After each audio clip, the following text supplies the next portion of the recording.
अपने YouTube channel live study Allahabad में। दोस्तों, जैसा कि आपको पता है कि ये जो सीरीज़ चल रही है इसमें भारत के स्मारक व स्थान के बारे में हम लोग पढ़ रहे हैं। ये 7वां पार्ट होने वाला है। इससे पहले 6 पार्ट ऑलरेडी अपलोड हो चुका है। और अगर जो आप पहली बार मेरी वीडियो को देख रहे हैं तो प्लीज़ प्लेलिस्ट में विजिट करिए। और एक बार दोस्तों, ये अप्रॉक्सीमेटली 10 पार्ट में मैं पूरा टॉपिक कवर कर दूँगा। और एक बार ये 10 पार्ट अगर जो कम्प्लीटली आप लोग कर लिए दोस्तों, अप्रॉक्सीमेटली 4 से 5 घंटे की वीडियो होगी, तो मेरी गारंटी है दोस्तों कि इन फ्यूचर में कभी भी आपको भारत के स्मारक व उससे संबंधित स्थान से अगर जो प्रश्न बनते हैं तो आप 100% उसको एग्जामिनेशन हॉल में करके आओगे। वो सब कुछ यहाँ बताया गया है दोस्तों, जो भी एग्जामिनेशन हॉल में पूछे जाते हैं। तो चलिए हम बात करते हैं आज के अपने पहले मॉन्यूमेंट के बारे में। और पहला मॉन्यूमेंट है हमारा आगा खां महल।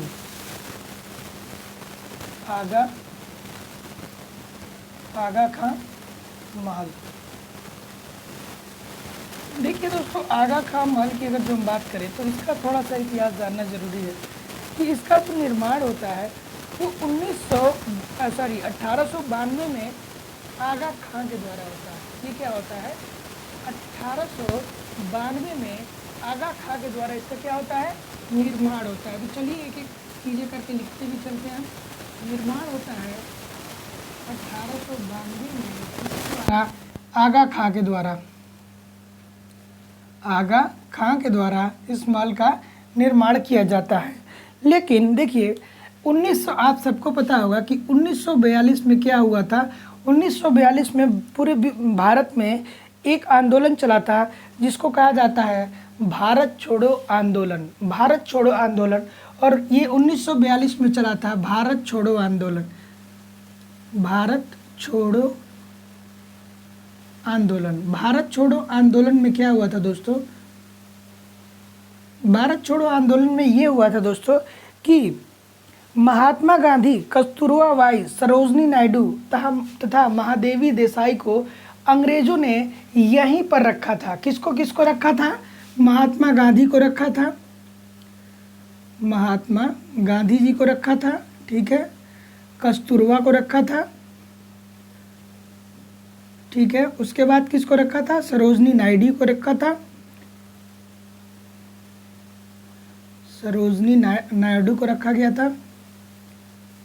और उसके बाद एक लोग और थे। वो कौन थे? वो थे महादेव देसाई। महादेव देसाई। महादेव देसाई। तो देखिए भारत छोड़ो आंदोलन चला था दोस्तों कब? 1942 में, ठीक है। 1942 में भारत छोड़ो आंदोलन चला था। उसी टाइम क्या हुआ कि महात्मा गांधी, कस्तूरबा और सरोजनी नायडू के साथ साथ महादेवी देसाई को इसी महल में अंग्रेजों के द्वारा रखा गया। अंग्रेज क्या किए? अंग्रेजों के द्वारा क्या किया गया? इनको इसी महल में रखा गया। किस महल में? आगा खां महल में, ठीक है। तो फिर होता क्या है कि यहीं पर महादेव देसाई की क्या होती है? मृत्यु हो जाती है। आप लोग याद रखिएगा, इनकी क्या होती है? मृत्यु हो जाती है, ठीक है। महादेवी देसाई की यहीं पे क्या होती है? मृत्यु हो जाती है। और आगा खां चतुर्थ ने 1900, अब देखिए ये तो आगा खां के द्वारा निर्माण होता है 1892 में। लेकिन एक आगा खां आता है, आगा खां चतुर्थ। आगा खां चतुर्थ। आगा खां चतुर्थ कब आता है दोस्तों? तो आगा खां चतुर्थ आता है 1969 में। 1969 में आगा खां चतुर्थ आता है। और उसने क्या करता है? इसे गांधी स्मारक के रूप में दान देता है। वो क्या कर देता है? इसको गांधी स्मारक के रूप में क्या करता है? उसको गांधी स्मारक के रूप में दान दे देता है। गांधी स्मारक। गांधी स्मारक के रूप में क्या करता है? दान दे देता है। और इसीलिए ये 2003 ईस्वी से ये क्या जाना जाता है? गांधी स्मारक के रूप में। गांधी स्मारक के रूप में इसे क्या जाता है? गांधी स्मारक के रूप में जाना जाता है। देखिए होता क्या है, आगा खां महल की अगर जो हम बात करें तो आगा खां महल का निर्माण किसने करवाया था? 1892 ईस्वी में। 1892 ईस्वी में आगा खां के द्वारा क्या हुआ था? आगा खां महल का निर्माण हुआ था। और 1942 में भारत छोड़ो आंदोलन के अंतर्गत महात्मा गांधी, कस्तूरबा, सरोजनी नायडू, महादेव देसाई को क्या किया गया, अंग्रेजों के द्वारा इसी महल में रखा गया। अंग्रेजों के द्वारा कहाँ रखा गया, इसी महल में रखा गया। उसी टाइम क्या हुआ, महादेवी देसाई की मृत्यु हो गई। और फिर आता है आगा खां पंचम, सॉरी चतुर्थ, आगा खां चतुर्थ जब आज़ादी के बाद आता है, यानी कब आता है, 1969 में। तो इसे दान में दे देता है, और किस रूप में देता है, गांधी स्मारक के रूप में।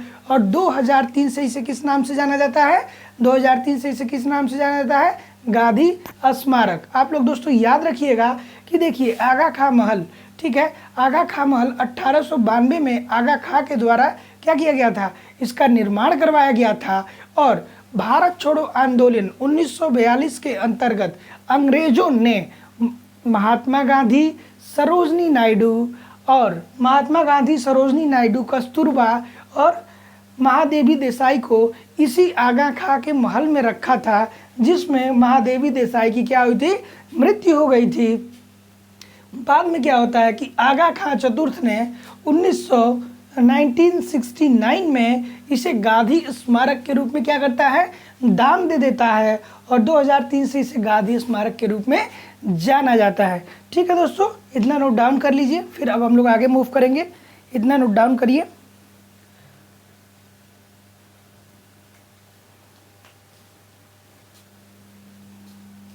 चलिए दोस्तों, मैं नोट डाउन करने का बहुत टाइम नहीं दूंगा, क्योंकि क्लास में बहुत सारी चीज़ें बतानी है।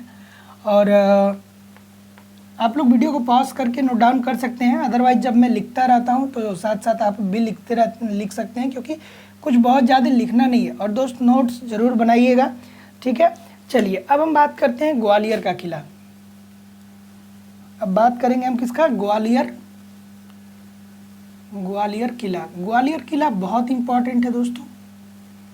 अब देखिए इसका स्थान के बारे में हम बात करेंगे, तो ये कहाँ पे है, ये मध्य प्रदेश में है। इसके स्थान की बात करें तो ग्वालियर का किला कहाँ है दोस्तों, ये है मध्य प्रदेश में। मध्य प्रदेश में ग्वालियर का किला कहाँ पे है, ग्वालियर का जो किला है वो है मध्य प्रदेश में।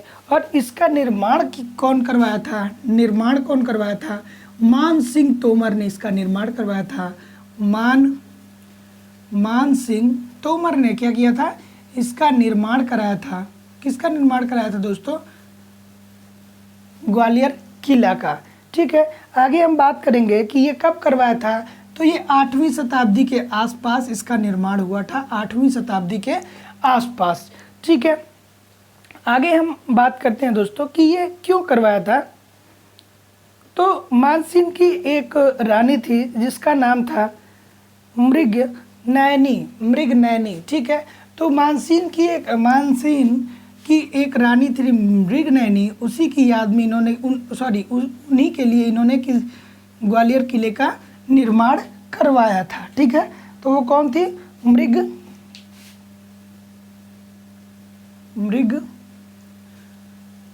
कौन थी दोस्तों, मृगनयनी। उन्हीं के लिए इन्होंने क्या किया था, इस ग्वालियर किले का निर्माण करवाया था। ठीक है, इसे और किस नाम से जाना जाता है, गुजारी महल या मन मंदिर के नाम से भी जाना जाता है। गुजारी महल व मन मंदिर कहाँ पे है, यहीं पे है। गुजारी महल और मन मंदिर कहाँ पे है दोस्तों, यहीं पे है, ग्वालियर के किले में ही है। ठीक है, उसके बाद हम बात करते हैं कि ये किस पर्वत के ऊपर बना हुआ है, तो गोपांचल पर्वत के ऊपर ये बना हुआ है। गोपांचल पर्वत के ऊपर क्या हुआ है दोस्तों, ये बना हुआ है। फिर आगे हम बात करेंगे कि इसे विश्व विरासत में शामिल नहीं किया गया है। विश्व विरासत में शामिल नहीं किया गया। हम पढ़ रहे हैं ग्वालियर के किले के बारे में, तो ग्वालियर का किला कहाँ पे है दोस्तों, ग्वालियर का किला मध्य प्रदेश में है, जिसका निर्माण मान सिंह तोमर ने 8वीं शताब्दी में कराया था। और क्यों कराया था, किसके लिए करवाया था, उनकी एक रानी थी जिनका नाम था मृगनयनी, उन्हीं के लिए इन्होंने ग्वालियर किले का निर्माण करवाया था। इसी के अंतर्गत गुजरी महल और मन मंदिर भी है और ये किस पर बसा हुआ है, गोपांचल पर्वत पे बसा हुआ है और ये विश्व विरासत में क्या है, शामिल नहीं है। चलिए आगे बढ़ते हैं दोस्तों, आगे मूव करते हैं। दोस्तों प्लीज़ एक कमेंट आप करके हमको बताइए, एक कमेंट आपका एक कमेंट मुझे काफ़ी मोटिवेट कर सकता है और मुझे मोटिवेशन मिलता है दोस्तों, तो मैं और भी अच्छी अच्छी वीडियो आप लोगों के लिए प्रोवाइड कराने का प्रयास करूंगा। तो चैनल को प्लीज़ सब्सक्राइब कर लीजिए और एक बार चैनल के प्लेलिस्ट को दोस्तों आप लोग ज़रूर देखिए कि जो चैनल का प्लेलिस्ट है वो कितना कारगर है आपके कॉम्पिटिटिव एग्जामिनेशन के लिए। अब हम बात करेंगे महाबलीपुरम,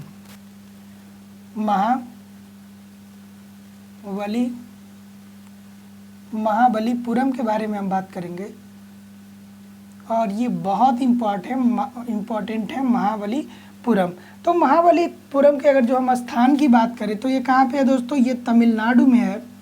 स्थान की बात करें तो ये कहाँ पे है, तमिलनाडु के कांचीपुरम में। और किस तट पे है, कोरोमंडल, ठीक है, तमिलनाडु के कांचीपुरम जिले में। तमिलनाडु के कांचीपुरम। और ये कहाँ पे है दोस्तों, ये है कोरोमंडल तट पे, याद रखिएगा ये भी पूछता है, कोरोमंडल तट किस तट पे स्थित है, कोरोमंडल तट पे स्थित है। पूछ लेता है कि महाबलीपुरम का जो मंदिर है वो किस तट पे स्थित है, तो कोरोमंडल तट पे स्थित है। और महाबलीपुरम का स्थान क्या है, तो तमिलनाडु के कांचीपुरम में है। आगे हम बात करते हैं कि पल्लव वंश ने राजधानी बनवाया, इसे कब बनवाया था, 7वीं शताब्दी में, ठीक है। आगे हम बात करते हैं कि इस मंदिर में कितने मंदिर हैं। ये किससे संबंधित है दोस्तों, पल्लव वंश। आप लोग याद रखिएगा, पूछ देता है कि महाबलीपुरम जो है वो किससे संबंधित है, वो है पल्लव वंश से संबंधित है। आगे हम बात करेंगे कि ये मंदिर किससे संबंधित है। तो देखिए इसमें 3 मंदिर हैं दोस्तों, 3 मंदिर हैं जो किसको समर्पित हैं, 3 मंदिर हैं, शिव विष्णु को समर्पित है, ठीक है। और शिव, देखिए 2 मंदिर जो है वो शिव विष्णु और शिव, ये क्या है, 3 मंदिर हैं, अर्थात जो 2 मंदिर हैं वो भगवान शिव से समर्पित हैं और जो 1 मंदिर है वो शिव से समर्पित है। रथ का निर्माण नरसिंह वर्मन द्वारा बनवाया गया। इसमें एक रथ है, रथ निर्माण किसके द्वारा करवाया गया, नरसिंह देव वर्मन।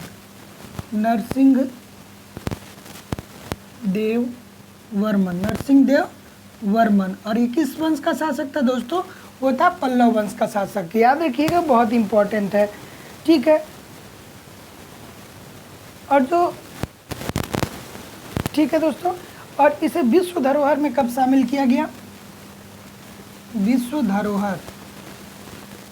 इसे विश्व धरोहर में कब शामिल किया गया, बहुत इंपॉर्टेंट है, पूछ लेता है। 1984 में इसे विश्व धरोहर में शामिल किया गया था दोस्तों। 1984 ईस्वी में इसको क्या किया गया था, विश्व धरोहर में शामिल किया गया था। तो हम लोग क्या पढ़ रहे हैं दोस्तों, महाबलीपुरम, ठीक है, महाबलीपुरम का मंदिर हम लोग पढ़ रहे हैं। तो देखिए अक्सर प्रश्न ऐसे पूछता है कि महाबलीपुरम के रथ मंदिर का निर्माण कौन करवाया था, तो हम लोग पढ़ चुके हैं कि नरसिंह देव वर्मन ने बनवाया था। और ये किस वंश से संबंधित था, ये पल्लव वंश से संबंधित था। एक बार क्विक रिवीजन करते हैं कि महाबलीपुरम का रथ मंदिर कहाँ पे है, ये तमिलनाडु के कांचीपुरम में है और ये किस तट पे स्थित है, कोरोमंडल तट पे स्थित है। और ये किन शासकों के द्वारा बनवाया गया, ये पल्लव शासकों के द्वारा बनवाया गया। ये किस पर्टिकुलर शासक के द्वारा रथ मंदिर, किस महाबलीपुरम का रथ मंदिर किस शासक के द्वारा बनवाया गया, तो नरसिंह देव वर्मन के द्वारा बनवाया गया। फिर हम बात करेंगे कि इसमें कितने मंदिर हैं, 3 मंदिर हैं। पहला शिव से संबंधित है, दूसरा विष्णु से संबंधित है और फिर तीसरा किससे संबंधित है, शिव से संबंधित है। फिर हम बात करते हैं कि इसे, ठीक है, ये तो हमने बता ही दिया। और विश्व धरोहर में इसे कब शामिल किया गया, 1984, ठीक। कितना आपको क्या पॉइंट याद करना है, आप पढ़ रहे हैं महाबलीपुरम, देखिए ध्यान से पढ़िए, महाबलीपुरम का रथ मंदिर कहाँ है दोस्तों, तमिलनाडु के कहाँ पे, कांचीपुरम में। और ये किस तट पे है, कोरोमंडल तट पे है। उसके बाद हमने ये पढ़ा दोस्तों, उसके बाद हमने पढ़ा कि ये किस वंश के शासकों से संबंधित है, तो ये पल्लव वंश के शासकों से संबंधित है। इसमें क्या 3 मंदिर पाए जाते हैं। पहला मंदिर भगवान शिव से संबंधित है, दूसरा भगवान विष्णु से, और पुनः तीसरा मंदिर जो है वो भगवान शिव से समर्पित है, को समर्पित है या उनसे संबंधित है। फिर हम बात करते हैं कि इसमें जो रथ मंदिर है वो किसने बनवाया था, वो नरसिंह देव वर्मन के द्वारा बनवाया गया था, और इसे यूनेस्को के द्वारा विश्व धरोहर में कब शामिल किया गया, 1984 ईस्वी को इसको यूनेस्को के द्वारा विश्व धरोहर में शामिल किया गया। दोस्तों देखिए, ये मेरी गारंटी है, आप लोग यहाँ पढ़ते रहिए प्रतिदिन। इस चैनल पे आप लोग अगर जो दोस्तों 25 या 30 मिनट या 1 घंटे का टाइम देते हो, मेरी गारंटी है 6 महीने के अंदर अंदर आप लोग अपने आप को जीके में कमज़ोर नहीं पाओगे, क्योंकि यहाँ पे वही चीज़ बताई जाती है जो चीज़ एग्जामिनेशन हॉल में टू द पॉइंट पूछता है। हम इधर उधर की बात यहाँ पे आपसे नहीं करने वाले हैं, हम आपको कोई भी अननेसेसरी बातें यहाँ पे नहीं बताने वाले हैं। हम आपको वही बताने वाले हैं कि जो एग्ज़ाम्स के पॉइंट ऑफ व्यू से रिलीवेंट होगा, क्योंकि मुझे पता है दोस्तों कि आपका जो टाइम है वो कितना इम्पोर्टेंट है। आप और भी किसी चैनल पे चले जाओगे, जो चैनल बहुत बड़े बड़े हैं, वहाँ क्या होता है कि यही सारी चीज़ें बताई तो जाती हैं, लेकिन जो क्लास आपको 10 मिनट की क्लास में आपको क्या बताया जाता है, 2 से 3 पॉइंट बताया जाता है। ठीक है, अभी मैंने जितना पढ़ाया, अगर जो आप बड़े चैनलों पे पढ़ेंगे तो ये चीज़ें 1 या 2 से ऊपर क्लास में बताया जाएगा। तो कहने का मतलब दोस्तों ये है कि इस क्लास में आपको कम समय में ज़्यादा कंटेंट प्रोवाइड करने का प्रयास किया जा रहा है। और प्लीज़ एक कमेंट कर दीजिए, एक लाइक कर दीजिए, सब्सक्राइब कर दीजिए, और जिससे हमको नोटिफिकेशन, जिससे हमको क्या बोल रहे हैं दोस्तों उसको, जिससे हमको मोटिवेशन मिल सके, और मुझे मोटिवेशन मिलेगा दोस्तों तो मैं और भी अच्छी अच्छी वीडियो आपको प्रोवाइड करने का प्रयास करूंगा और आपके साथ बना रहूँगा। अब चलते हैं, हम बात करेंगे तिरुपति बालाजी। बहुत इंपॉर्टेंट है, तिरुपति बालाजी बहुत फेमस एक तरीके से कहा जाए टेम्पल है, क्योंकि अक्सर न्यूज़ में हम लोग न्यूज़ सुनते रहते हैं तिरुपति बालाजी के बारे में, और हर इंडियन का डिज़ायर होता है कि तिरुपति बालाजी को तिरुपति बालाजी एक बार अवश्य विजिट करें। ठीक है, चलिए बात करते हैं तिरुपति बालाजी। तिरुपति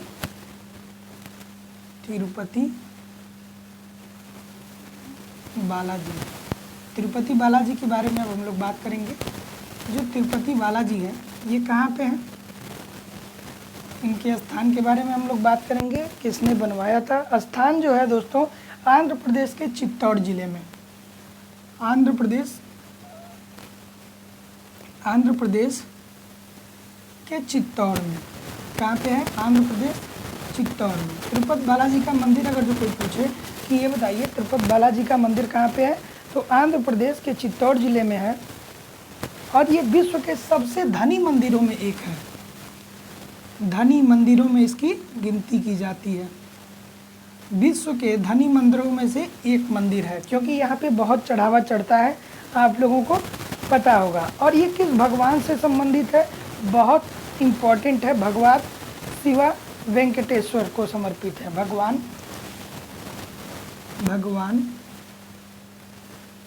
शिवा वेंकटेश्वर,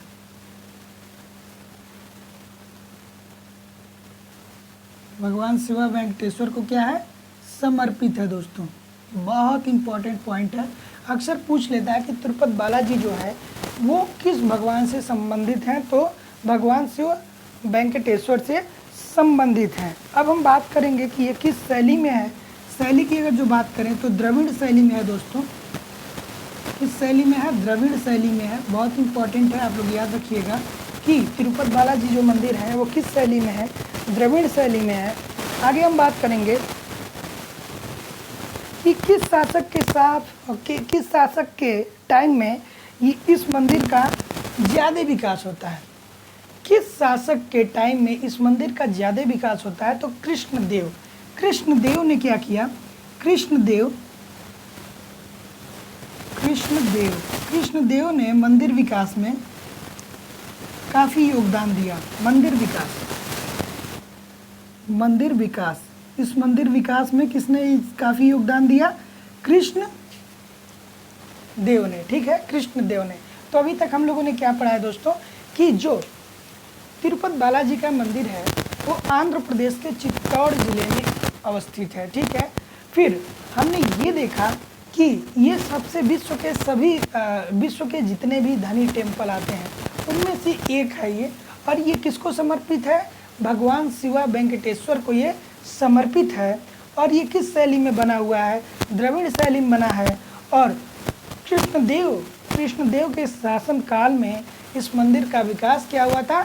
सर्वाधिक हुआ था। चलिए इतना नोट डाउन करिए, फिर हम लोग अब आगे बात करेंगे विवेकानंद रॉक मेमोरियल की।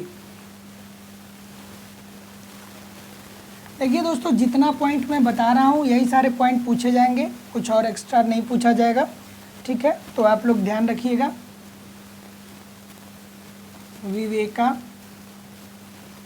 Vivekananda rock memorial, rock memorial, Vivekananda rock memorial के बारे में हम लोग अब पढ़ने वाले हैं। और इसकी सबसे खासियत क्या है दोस्तों कि ये कहाँ पे है? ये है दोस्तों, आपको पता होगा एक नाम, कन्याकुमारी। स्थान की हम बात करें तो कौन सा स्थान हो गया दोस्तों?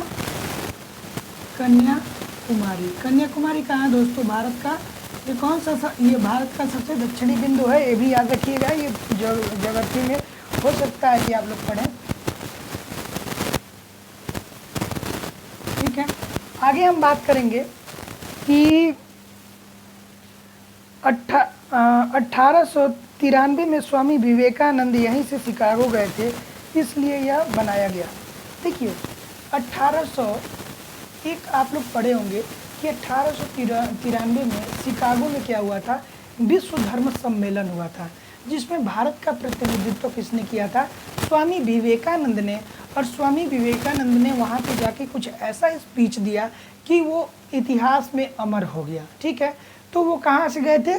वो यहीं से गए थे। ये कहाँ है दोस्तों? कन्याकुमारी तमिलनाडु में है। आगे हम चलिए बात कर लेते हैं कि 1893 में स्वामी विवेकानंद 1893 में विवेकानंद शिकागो गए थे, यहीं से, ठीक है। ये आप लोग थोड़ा सा नोट डाउन कर लीजिएगा। किस लिए गए थे? क्योंकि वहाँ पे विश्व धर्म सम्मेलन हो रहा था, इसी में वो पार्टिसिपेट करने गए थे, ठीक है। आगे हम बात करेंगे कि इसको बनवाया किसने था। तो एक व्यापारी था दोस्तों जिसका नाम था, वो 1970 में एस एल सनाधिकार के द्वारा सनाधिकार के द्वारा क्या किया गया था? इसको बनवाया गया था। तो देखिए विवेकानंद रॉक मेमोरियल का सबसे इम्पोर्टेंट चीज़ क्या है दोस्तों कि विवेकानंद रॉक मेमोरियल कहाँ पे अवस्थित है? तो अवस्थित है कन्याकुमारी, जो कहाँ पड़ता है? तमिलनाडु में पड़ता है। और 1893 में स्वामी विवेकानंद जो विश्व धर्म सम्मेलन हुआ शिकागो में, वहाँ पे भाग लेने कहाँ से गए थे? यहीं से गए थे।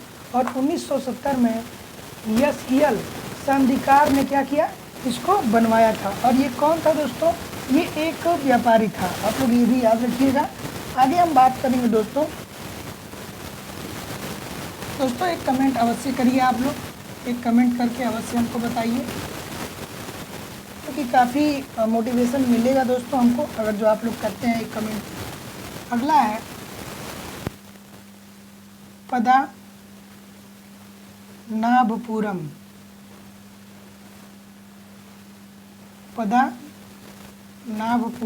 महल। ये क्या है दोस्तों? महल है। इसका निर्माण कब हुआ था? इसका अगर जो हम निर्माण की बात करें दोस्तों तो निर्माण हुआ था 1601 ईस्वी में इरविन वर्मा द्वारा, ठीक है दोस्तों। 1601 ईस्वी में किसके द्वारा? इरविन वर्मा के द्वारा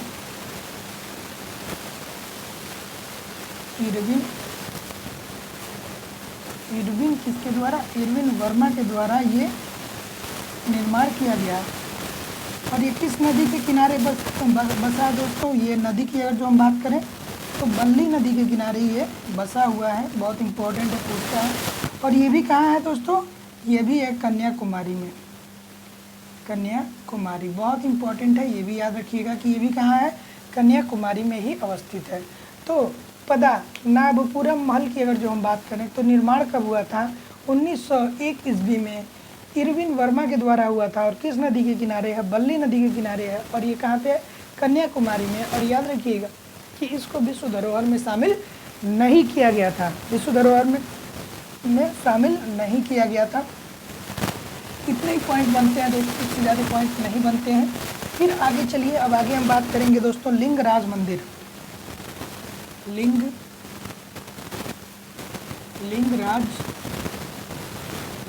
लिंगराज मंदिर आप लोगों ने बहुत, अगर जो आप लोग 1-2 साल से तैयारी कर रहे हैं तो लिंगराज का मंदिर आप लोगों ने बहुत बार देखा होगा। ये कहाँ पे है दोस्तों, अगर जो लिंगराज मंदिर के बारे में बात करें कि स्थान कहाँ पे है, तो ये उड़ीसा में है। और उड़ीसा में कहाँ पे है दोस्तों, भुवनेश्वर। इसे भुवनेश्वर का लिंगराज मंदिर भी कहा जाता है। इसका निर्माण किसने करवाया था दोस्तों, तो अगर जो निर्माण की बात करें तो निर्माण किसने करवाया था, निर्माण करवाया था राजा जजित केसरी ने। राजा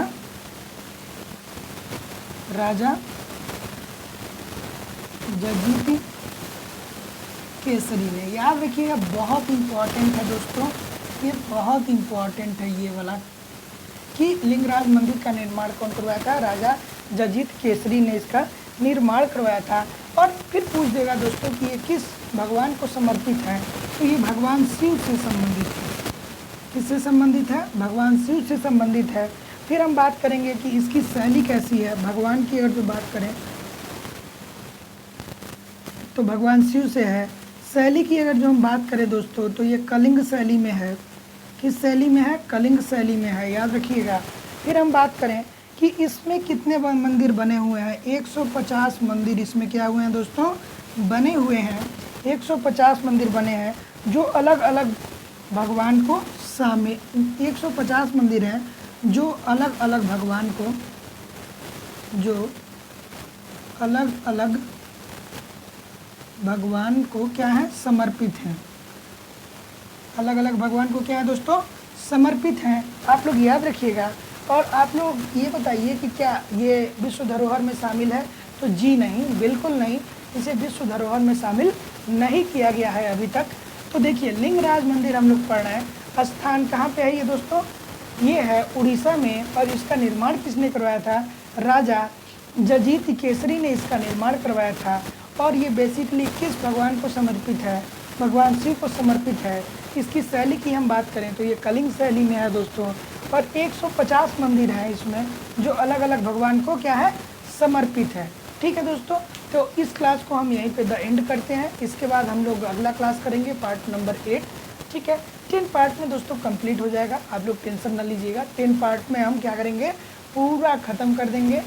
इस टॉपिक से जितने भी प्रश्न बनते हैं, जो भी प्रश्न आते हैं, सब कुछ कंप्लीट हो जाएगा। दोस्तों प्लीज़ एक बार कमेंट कर दीजिए, एक लाइक कर दीजिए और चैनल को सब्सक्राइब कर दीजिए और बेल आइकन को दबा दीजिए ताकि जब भी मैं नेक्स्ट वीडियो अपलोड करूं आपको नोटिफिकेशन मिले। दोस्तों अगर जो आप ऐसा करते हैं तो हमको मोटिवेशन मिलेगा और भी अच्छे वीडियो में लाने का प्रयास आपके सामने करूंगा। ठीक है दोस्तों, मिलते हैं नेक्स्ट वीडियो में, तब तक के लिए नमस्कार, धन्यवाद। पढ़ते रहिए, आगे बढ़ते रहिए।